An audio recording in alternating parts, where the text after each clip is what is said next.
महर्षि वशिष्ठ। उसी समय एक महर्षि हुए हैं बड़े कमाई वाले, जिनका नाम है ऋषि विश्वामित्र। बिहार से बोलिए धन गुरु नानक।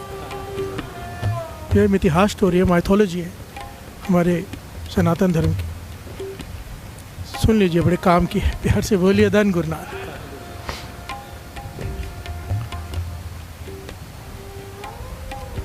ऋषि विश्वामित्र ने लिखा है कि कई युग तप किया था, कुछ 1000 साल नहीं, युगों तक। युग बदल जाते थे, वो तप करते रहते थे। फिर से बोलिए धन गुरु नानक। और उन्हें इस बात का बड़ा अहंकार था कि मैंने युगों तक तप किया, मुझसे बड़ा ऋषि कोई नहीं। पर सत्कार होता है विशिष्ट ऋषि का। फिर से बोलिए धन गुरु नानक। तो जब उनसे मिलने गए तो उन्होंने विश्वामित्र जी से कहा, देखकर खड़े हो गए। ऋषि वशिष्ठ जी की बड़ी कमाई वाले हैं, बड़ी विनम्रता वाले थे महर्षि वशिष्ठ। खड़े हो गए, कहने लगे आइए राज ऋषि आइए। बिहार से बोलिए धन गुरु नानक। क्या कहा उन्हें विश्वामित्र जी को? राज ऋषि। विश्वामित्र नाराज हो गए, मन ही मन सोचने लगे कि मुझे ब्रह्म ऋषि क्यों नहीं कहा, सबसे बड़ी पदवी है। बिहार से बोलिए धन गुरु नानक। राज ऋषि क्यों कहा? पर ऋषि वशिष्ठ जो देखते थे वो कहते थे। ऋषि विश्वामित्र राजाओं के ठाट बाट की तरह रहते थे, जैसे राजा रहते हैं, लाव लश्कर के साथ। बिहार से बोलिए धन गुरु नानक। जब आए तो उन्होंने राज ऋषि कहा, पर विश्वामित्र सोचते मुझे ब्रह्म ऋषि क्यों नहीं कहा। वो सारे ऋषियों से कहने लगे मुझे ब्रह्म ऋषि कहा करो। सारे ऋषि मुनि कहने लगे हम नहीं कह सकते, जब तक ऋषि वशिष्ठ आपको ब्रह्म ऋषि ना कहे, खिताब वही दे सकते हैं। बिहार से बोलिए धन गुरु नानक। धन गुरु नानक। तो बार बार महर्षि विश्वामित्र ऋषि वशिष्ठ को मिलने जाते थे, महर्षि वशिष्ठ को, कि शायद मुझे ब्रह्म ऋषि कह दें, पर हर बार राज ऋषि।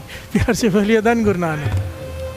विश्वामित्र जी इतने क्रोधित हो गए, उन्होंने उसके सारे पुत्रों का कत्ल कर दिया। बिहार से बोलिए धन गुरु नानक। देखिए किया तप है, कर क्या रहे। बिहार से बोलिए धन गुरु नानक। ऋषि विश्वामित्र क्रोध में आके सारे पुत्रों का वध कर दिया, पर महर्षि वशिष्ठ ने कुछ नहीं कहा। बिहार से बोलिए धन गुरु नानक। एक दिन ऋषि विश्वामित्र काफ़ी दिनों बाद उनके घर के पास से गुजरा, तो लाव लश्कर को दूर छोड़ के सोचने लगा बाहर जाके सुनो मेरे बारे में क्या बातें करती हैं, ये बातें क्या करती हैं, क्योंकि महर्षि वशिष्ठ गृहस्थी ऋषि थे। बिहार से बोलिए धन गुरु नानक। उनकी घरवाली थी, उनके बच्चे थे। महर्षि विश्वामित्र वो ब्रह्मचारी थे। बिहार से बोलिए धन गुरु नानक।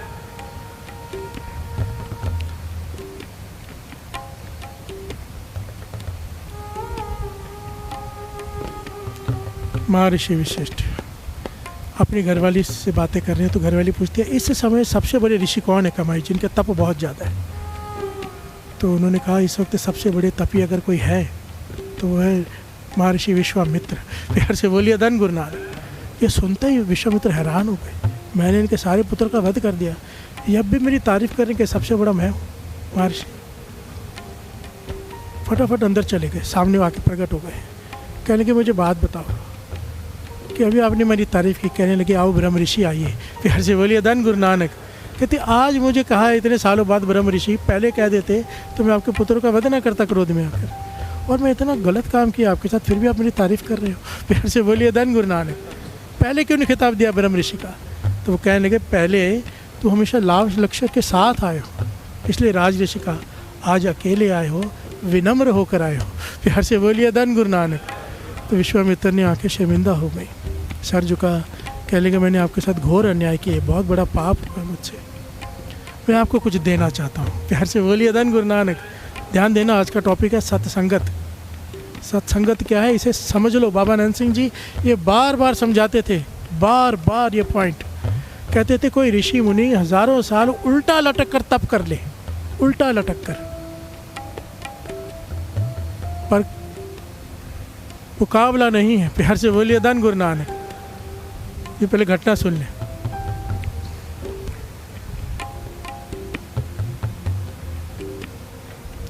कहने लगे मैं आपको कुछ देना चाहता हूँ, कुछ भी मांग लो। तो महर्षि वशिष्ठ कहने लगे मैं मांगूंगा, सुना है कि नहीं मांगना चाहिए, हम छोटी चीज़ मांग लेंगे, आप कुछ बड़ा दे दो। फिर से बोलिए धन गुरु नानक। आपका जो मन है वो दे दो।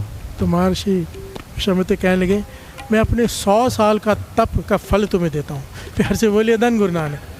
मैंने युगों तक तप किया, मेरे पास बहुत ताकत है, बहुत तपी हूँ मैं। तो मैं अपने 100 साल की भक्ति का फल तुम्हें देता हूँ। प्यार से बोलिए धन गुरु नानक। तो महर्षि वशिष्ठ ने ऐसे हाथ करके जोली वाले कहने लगा, धन्यवाद। तो अब मेरे घर पे आओ, मैं भी आपको कुछ दे दूँ। कहने लगे, दे दो, आपका जो मन करे। कहने लगे, मैं आपको अपने जीवन में मैंने जो सत्संग किया है, संतों की संगत में बैठकर नाम जपा है, उसमें से आधी घड़ी का सत्संग, आधी घड़ी सत्संगत जो होती है, एक घड़ी होती है 24 मिनट की, 12 मिनट के सत्संग का फल मैं आपको देता हूँ। प्यार से बोलिए धन गुरु नानक। सारे बोलिए धन गुरु नानक। आधी घड़ी का। तो ऋषि विश्वामित्र फिर से क्रोधित हो गए, मैंने तुम्हें 100 साल की बंदगी दी, तुम केवल आधी घड़ी का सत्संग दे रहे हो। प्यार से बोलिए धन गुरु नानक। तो कहने लगे, मेरे पास जो मुझे बड़ा लगा मैंने दिया, जो आपको बड़ा लगा आपने दिया, मेरी नज़रों में इससे बड़ा कुछ है नहीं।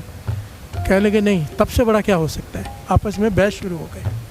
शॉर्ट में दास लेता है, विष्णु जी के पास गए, ब्रह्मा जी के पास गए, सबके पास गए। तो उन्होंने आखिर में भेजा शेषनाग के पास कि वो इसका निर्णय करेंगे। फिर से बोलिए धन गुरु नानक। महर्षि वशिष्ठ और महर्षि विश्वामित्र दोनों शेषनाग के चरणों में खड़े हैं। वो कहने लगे, हमारा निर्णय करो कि तप बड़ा है या सत्संग। प्यार से बोलिए धन गुरु नानक। आधी घड़ी का सत्संग मुझे कहता है कि ये बड़ा है। प्यार से बोलिए धन गुरु नानक। तो शेषनाग ने कहा कि देखो, मेरे सर पे पृथ्वी का भार है, पृथ्वी उठा के खड़ा हो। मुझे जवाब देना तो पहले तो मेरे वजन उठाओ मेरे सर से। प्यार से बोलिए धन गुरु नानक। जो उठा लेगा फिर मैं जवाब देता हूँ फ्री होकर। तो विश्वामित्र कहने लगे, मैं 100 साल की बंदगी पृथ्वी से कहा, संकल्प किया जल लेके कि रुक जा, शेषनाग को थोड़ा विश्राम दे दे, मैं अपनी तप के बल से तुझे कहता हूँ रुक जा, 100 साल के तप के बल से। पर पृथ्वी ना रुकी। प्यार से बोलिए धन गुरु नानक। डोलने लगी। ये मिथिहास है, माइथोलॉजी। इतिहास और मिथिहास में क्या फ़र्क होता है दास, थोड़ा सा बता दें। एक होता है इतिहास, ठीक है, हिस्ट्री। एक होता है मिस्ट्री। प्यार से बोलिए धन गुरु नानक। मिथिहास है हमारे इतिहास से, पर इसके कोई प्रूफ नहीं है। अब प्यार से बोलिए धन गुरु नानक। पर इससे ज्ञान लिया जा सकता है। प्यार से बोलिए धन गुरु नानक। सारे बोलिए धन गुरु नानक। क्योंकि पढ़े लिखे युवा बैठे कहेंगे, कौन पृथ्वी के नीचे कहाँ शेषनाग है, क्योंकि यहाँ भी लिखा है कि बैल संग पे उठा के बैठा है। अगर हमारे वेद शास्त्र पढ़ेंगे तो पृथ्वी को कहाँ है। प्यार से बोलिए धन गुरु नानक। इसलिए तो माइथोलॉजी कहते हैं कि शिक्षा लेने के लिए होती है ये चीज़। प्यार से बोलिए धन गुरु नानक। धन गुरु नानक। जिनका कोई प्रूफ नहीं है, जिस पे कोई विश्वास कर ले तो है, नहीं करे तो नहीं है। प्यार से बोलिए धन गुरु नानक। सारे बोलिए धन गुरु नानक।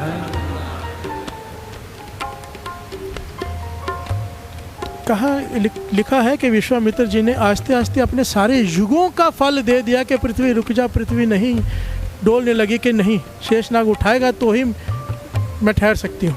प्यार से बोलिए धन गुरु नानक। वो हार गया विश्वामित्र। अब शेषनाग ने कहा कि अब आप अपना सत्संग का फल दे दो। प्यार से बोलिए धन गुरु नानक। महर्षि वशिष्ठ ने कहा कि मैं 12 मिनट, आधी घड़ी के सत्संग का फल देता हूँ तुझे, रुक जा। प्यार से बोलिए धन गुरु नानक। साथ संगत जी, इतिहास में लिखा है कि वो पृथ्वी ठहर गई। प्यार से बोलिए धन गुरु नानक। हैरान हो गए महर्षि विश्वामित्र। शेषनाग कहने लगा, अभी भी कोई प्रूफ चाहिए कि मैं बताऊं कि क्या बड़ा है, तप या सत्संग। प्यार से बोलिए धन गुरु नानक। बाबा नंद सिंह जी के वचन, कोई हजारों साल उल्टा लटक के तप कर ले, एक घड़ी का कोई सत्संग मन जोड़ कर ले, मन जोड़ कर, एक घड़ी का 24 मिनट का, उसकी तुलना नहीं हो सकती। प्यार से बोलिए धन गुरु नानक। धन गुरु नानक। इसलिए कबीर जी कहते हैं, अपने बड़े भाग्य समझा करो कि गुरु ने हमें अमृत वेले उठा के सत्संग में बिठाया है। ये नॉर्मल सत्संग नहीं है, ये दिन का सत्संग नहीं है, ये ब्रह्म मुहूर्त का, अमृत वेले का, एम्ब्रोसियल पीरियड का सत्संग है। प्यार से बोलिए धन गुरु नानक। इस वक्त हॉस्पिटलों में कई रो रहे हैं बैठे, कई पुलिस स्टेशनों में धक्के खा रहे, कोई कहाँ तरस गुरु नानक का अपने चरणों में बैकुंठ में बिठाया है। प्यार से बोलिए धन गुरु नानक। एक पहाड़ी पर एक नगर देखकर मर्दाना बोला, गुरु नानक देव जी, ये कोई नगर है? गुरु नानक देव जी ने कहा, हे मर्दाना, तुम तो नगरों का विशेष ध्यान रहता है। मर्दाना बोला, आपको तो हम पर दया नहीं आती। हम अनेक दिनों के भूखे प्यासे चले आ रहे हैं। गुरु नानक देव जी ने बालक की ओर देखकर कुछ पूछने का संकल्प किया। बालक तत्क्षण कहने लगा, हे गुरुदेव, ये मर्दाना स्वभाव से ही ऐसा है। मर्दाना बोला, हे बाला, तू तो ऐसी बात क्यों कर। गुरु नानक देव जी की तेरे ऊपर कृपा है तथा हम लोग आज तक ओरे ही चले आ रहे हैं। गुरु जी के कहने पर मर्दाना, ये शहर ऐसा है जहाँ पुरुष तेल के कढ़ाई में तले जाते हैं। मर्दाना बोला, हमें इसे देखने की कोई इच्छा नहीं है। गुरु नानक देव जी ने कहा कि इसे तो अवश्य ही देखना होगा। मर्दाना बोला, हे महाराज, मैंने कुछ मनुष्यों से कुछ बातें सुनी। जब हम तीनों नगर के निकट आए थे तब वे लोग बातें कर रहे थे कि इस नगर का नाम देवगंधार है। यहाँ का राजा देवलूत है। 17 लाख देव उसके अनुचर है। देवलूत राजा को पता हो गया है कि 3 मनुष्य हमारे इस नगर में आने वाले हैं तथा वे तीनों हमारी खुराक भी हैं। ये बातें मैंने सुनी हैं। उसी समय वहां देव आ गए, जिन्हें देखकर मर्दाना अत्यंत डर गया। मर्दाना बोला, हे गुरु नानक देव जी, देव आ गए, अब क्या किया जाए। गुरु नानक देव जी ने मुस्कुरा कर कहा, मर्दाना, उस वाहे गुरु जी के रंग देखते जाओ, डरो नहीं। जब वह देव इन तीनों के निकट आए तब उसी समय नेत्रों से अंधे हो गए।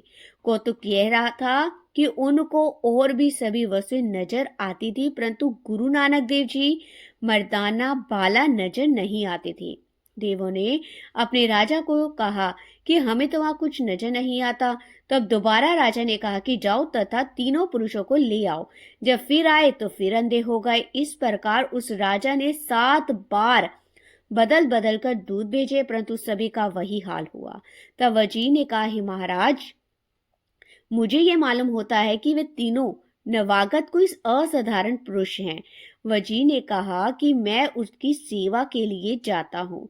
यदि मैं अंधा ना हुआ तो आपने उनका सत्कार तथा सेवा अवश्य करनी है। उस समय वजीर अपना हृदय शुद्ध करके गुरु नानक देव जी के निकट आया और चरणों पर नमस्कार करके कहने लगा, महाराज, आप कौन हैं? अपना परिचय देने की कृपा कीजिए। गुरु नानक देव जी ने कहा, हम अमरपुरी से आ रहे हैं। वजीर ने कहा कि अमरपुरी किस दिशा में है? गुरु नानक देव जी ने कहा, भाई, हमारी अमरपुरी दिशा की ओर है। वहां दिशा का कोई प्रश्न ही नहीं तथा हमारा नाम नानक निरंकारी है तथा हमारी जात भी निरंकार की है। उसने कहा, आप नगर में चले। गुरु नानक देव जी ने कहा, जहाँ फकीर बैठ जाए वही नगर होता है। वजीर ने जाकर राजा को कहा कि आपके नगर में महान पुरुष आया है। राजा के मन में भी कपट था। कुछ सेना अफसर भी साथ लेकर आया। जब गुरु नानक देव जी के निकट पहुंचे तो वजीर के सिवाय सभी नेत्रहीन हो गए। तब वजीर ने कहा, हे राजा, क्या हाल है? मैंने कहा था कि ये कोई कलावान महापुरुष है। राजा ने कहा, मेरे मन में कपट था जिसका फल मुझे मिल गया। तब वजीर ने कहा कि अब क्या इच्छा है? राजे ने उत्तर दिया कि अब तो मन में उनके चरण पकड़ने की इच्छा है, क्योंकि मैंने परीक्षा ले ली है। तब वजीर ने हाथ जोड़कर कहा, ही निरंकारी, आप हमारे राजा को भी दर्शन दो। बस उस समय गुरु जी की कृपा हो गई तथा राजा ने गुरु नानक देव जी के चरण छुए। गुरु नानक देव जी ने कहा, हे राजन, तू अपना यह बुरा कर्म छोड़ दे। तब राजा ने कहा, हे महाराज, मैं समझ रहा हूँ कि आप उद्धार करने के लिए इधर आए हैं। गुरु नानक देव जी ने कहा कि हमने कहा था कि हम आएंगे, सो इकरार पूर्ण हो गया। राजा ने गुरु नानक देव जी की अपार स्तुति की और सेवा कर अपने मंदिर में ले आया। राजा के कर्मचारियों ने राजा की आज्ञा से उत्तम मेवे लेकर गुरु नानक देव जी के आगे भी रख दिए। गुरु नानक देव जी ने कहा, हे राजन, पुरुषों को मार कर खाना बहुत ही बुरा है, इसे त्याग दो। राजा ने कहा, आपकी कृपा होगी तो सब ठीक हो जाएगा। गुरु नानक देव जी ने कहा, तुम राजा सुदर्शन को जानते हो? उसे कहा, वह तो मेरी खुराक है। तब गुरु नानक देव जी ने कहा, हे राजन, यदि उसे तुम मेरे समान जानो तब तुम्हारा भोजन स्वीकार करेंगे। अब राजा ने कहा, यही होगा तथा आपकी आज्ञा सदैव मानूंगा। गुरुजी ने कहा, उसका मेवा प्रेम के साथ खाया तथा बाला और मर्दाना ने भी पेट भरकर खाना खाया। फिर भोजन तैयार हुआ और उन्होंने उसका भी भोग लगाया। भोजन आगे था और गुरुजी समाधि रूप हो गए। जब उत्थान अवस्था हुई तो वह भोजन प्रसाद के रूप में राजा और वजीर आदि को दिया गया। उस प्रसाद को खाने से राजा और वजीर के हृदय के पटल खुल गए और एक प्रकार की मस्ती छा गई। गुरु नानक देव जी ने कहा, मर्दाना, ये ईश्वर के रंग है, देखते जाओ। 4 घड़ी के पश्चात उसकी अवस्था ठीक हुई। तब कहने लगे कि हम तो कंकर पत्थर से भी निकम्मे हैं। तब गुरु नानक देव जी ने कहा कि आज से तुम्हें महापुरुष किया जाता है और वजीर भी तुम्हारे साथ रहेगा। तुम सदैव उस ईश्वर की उपासना किया करो और किसी की बुराई ना करो। इस सत्संग से सभी पापी उत्तम मार्ग पर चलने लगे और गुरु नानक देव जी के शिष्य हो गए। 9 महीने गुरु नानक देव जी वहां रहे, फिर आगे की ओर प्रस्थान किया। वाहिगुरु जी का खालसा, वाहिगुरु जी की फतेह।